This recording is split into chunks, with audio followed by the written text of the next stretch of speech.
Bonsoir à tous et bienvenue à Regard Citoyen. Aujourd'hui, nous allons traiter des questions sociales et comportementales sur la population camerounaise. Et pour cela, nous avons comme invité le docteur Aristide Bitouga, anthropologue et universitaire, bien entendu, homme politique. Bonsoir, docteur.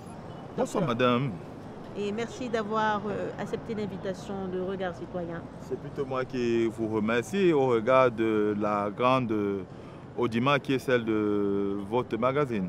Alors, au regard de la situation, de l'atmosphère actuelle du Cameroun, au nord, Boko Haram, au sud, sud-ouest, nord-ouest, nous avons la guerre qui se veut sécessionniste, le mouvement qui se veut sécessionniste.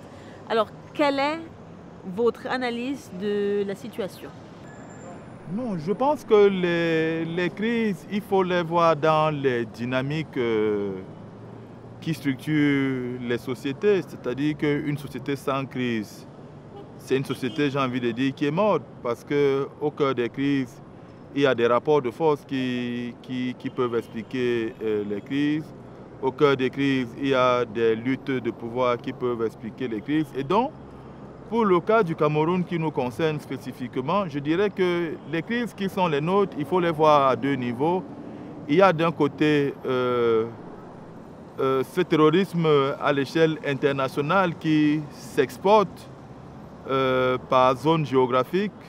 Vous avez dans la partie septentrionale du pays la secte Boko islamique et la secte islamique Boko Haram, oui, qui sévit là-bas depuis bientôt presque 7 ans déjà, et dont on sait le rattachement avec Al-Qaïda et à un moment donné avec l'État islamique. Oui, voilà, l'alliance à l'État islamique qui peut expliquer ce positionnement de ce foyer de crise de ce côté-là. Oui. Et dans la partie, j'ai envie de dire, sud-ouest et nord-ouest du Cameroun, là, c'est tout un autre type de crise. C'est davantage une crise autonomiste d'une partie de la population qui estime, au regard de la malgouvernance actuelle, une forte centralisation également, qui fait que ces communautés estiment qu'elles n'ont pas voix au chapitre. Elles estiment qu'elles ne jouissent pas des richesses qui sont les leurs et donc essaient de porter un certain son, j'ai envie de dire, divergent pour être entendu. Et un son aujourd'hui qui, au niveau de la scène politique, se traduit par les débats qu'on a autour de la forme de l'État, où certains estiment que... C'est un son qui diverge de la politique de l'État unitaire. C'est de ça qu'il s'agit, parce qu'aujourd'hui, vous avez, quand vous regardez le débat politique, que ce soit dans les réseaux sociaux ou même entre universitaires, même entre acteurs politiques, on a le fédéralisme qui revient d'un côté, on a le régionalisme de l'autre, on a la décentralisation qui est prônée par la Constitution du Cameroun, qui peine à se mettre en place, nonobstant le fait qu'elle a été instituée depuis 1996 dans la dernière Constitution du Cameroun, mais elle peine à se mettre en place. Et donc, dans cet environnement, j'ai envie de dire, kafkaïen, on peut comprendre toutes ces différentes crises. Alors, docteur, vous avez dit qu'un pays doit faire face à ce genre de crise.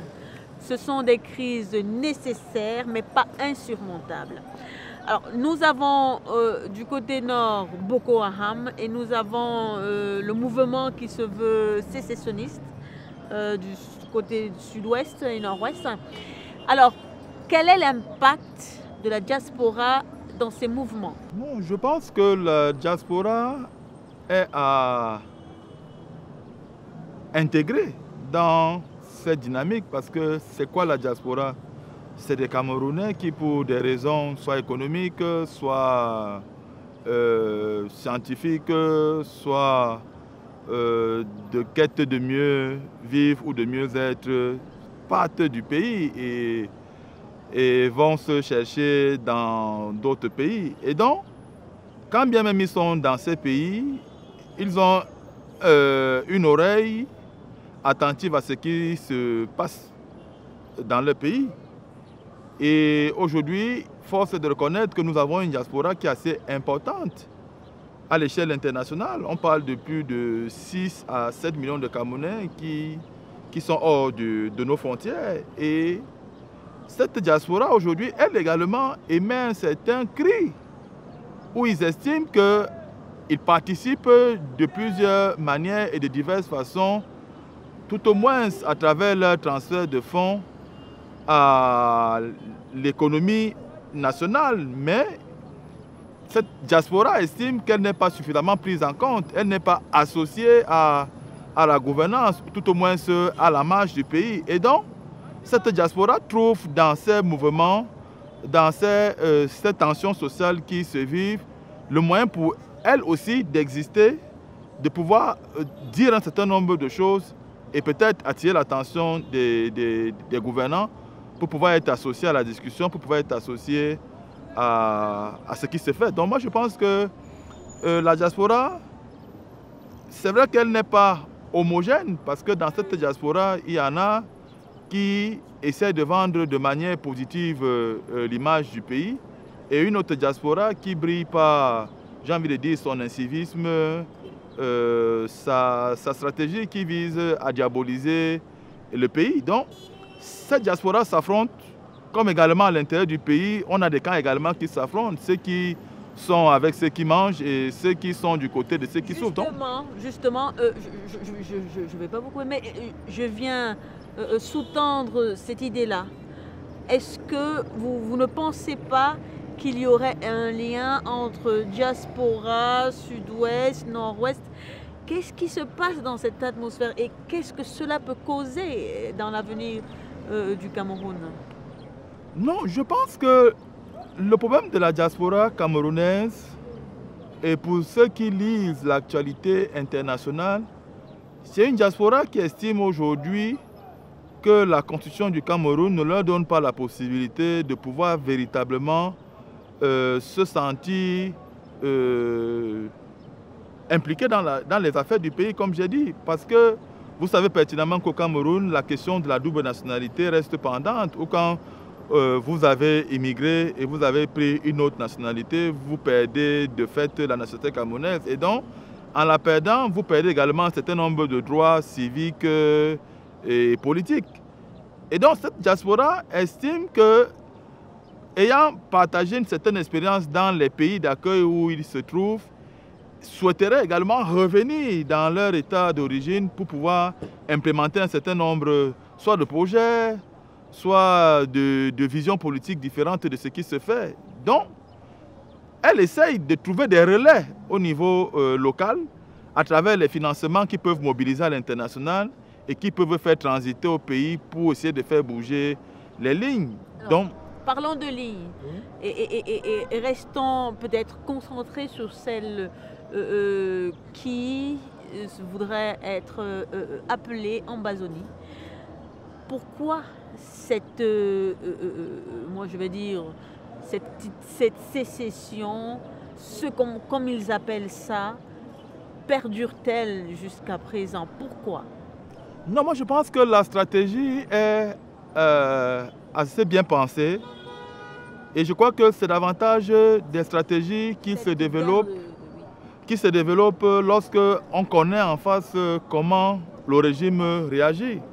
J'ai le fort sentiment que ceux qui, d'une certaine manière, financent cette crise se disent: nous sommes hors du Cameroun, nous avons des leviers assez forts et l'État camerounais ne peut pas, indépendamment de son bon vouloir, pouvoir museler cette diaspora. Et donc, je ne vous coupe pas parce que vous dites qu'il y en a qui financent cette crise et donc ça devient beaucoup plus...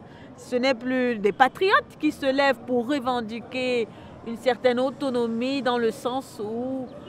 Je crois que le financement d'une cause ne vous disqualifie pas du patriotisme. C'est-à-dire que vous avez en face de vous une situation, c'est que sur le terrain, vous avez une partie qui, j'ai envie de dire, porte vos revendications et vous, à l'international, vous essayez de mobiliser les fonds pour soutenir les actions qui sont faites au niveau local. Avec moi qu'il y a un lien entre la diaspora et... Oui. Sinon, comment expliquer que 3 ans après, et bientôt 4 ans maintenant, les tensions perdues, on a davantage des mouvements qui sont assez mieux outillés et qui, au jour le jour, d'après les informations recueillies ça et là, on vous dit qu'ils ont amélioré leurs équipements logistiques, on vous dit qu'ils ont amélioré leurs techniques. Pour arriver à tout ça, ça suppose que, d'une certaine manière, il y en a qui se chargent de pouvoir porter la dimension, j'ai envie de dire, logistique ou bien mobilisation des financements pour nourrir la crise. Oui. La crise. Oui. Et restons-en là, oui. Et vivement qu'elle se termine. Mais il y a une chose que les Taras ne comprennent pas. C'est quoi? C'est comment est-ce que vous dites que vous vous battez pour nous et c'est nous que vous tuez? Non, je pense que...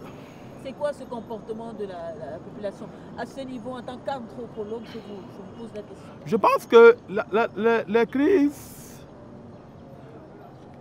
qu'elles soient larvées ou qu'elles soient ouvertes, ont leurs approches, ont leurs méthodes, ont leurs stratégies.